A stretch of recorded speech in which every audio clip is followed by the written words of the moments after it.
plupart des hypersensibles ont arrêté d'attendre qu'on les comprenne.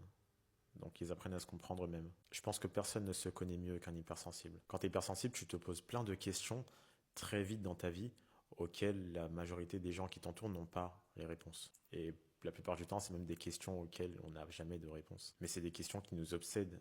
Et elles nous obsèdent tellement qu'elles nous empêchent de dormir.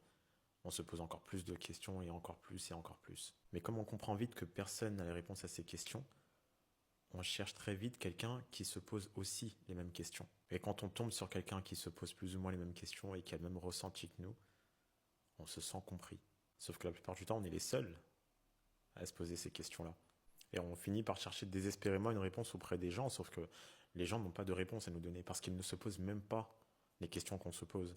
On n'est pas du tout sur la même fréquence finalement. Alors à ce moment-là, naturellement, on décide de se renfermer sur soi-même et de trouver nous-mêmes nos réponses. Les gens ne comprennent pas les questions qu'on se pose.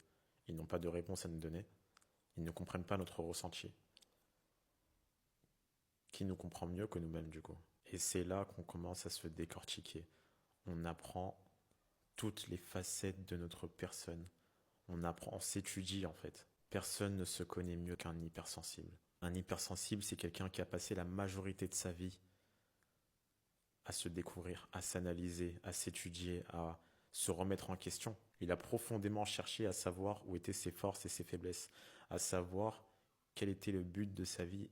Il a cherché à donner un sens à sa vie. Et ça, c'est un travail qui peut durer le temps d'une vie. Mais ça ne veut pas dire pour autant qu'on ne se connaît pas vraiment ou peu, bien au contraire. Sauf qu'il y a toujours des choses à découvrir chez soi-même. L'hypersensible, c'est celui qui était seul et qui a attendu qu'on lui tende la main, sauf que personne n'a tendu la main. Donc il fait son chemin seul. On ne peut pas en vouloir aux gens de ne pas avoir les mêmes ressentis que nous, de ne pas se poser les mêmes questions que nous, bien qu'ils essaient. On n'a tellement pas eu l'impression d'être compris que quand quelqu'un semble nous comprendre, on veut être sûr, on l'analyse à 200% pour être sûr qu'on est bien sur la même longueur d'onde. Et à ce moment-là, on lui donne une valeur inimaginable. On donne une valeur extraordinaire à cette personne. Parce que pour la première fois ou l'une des premières fois de notre vie, il y a quelqu'un qui comprend ce qu'on ressent, qui se pose les mêmes questions que nous. Si tu as besoin de mettre des mots sur ce que tu ressens, le lien est dans ma bio.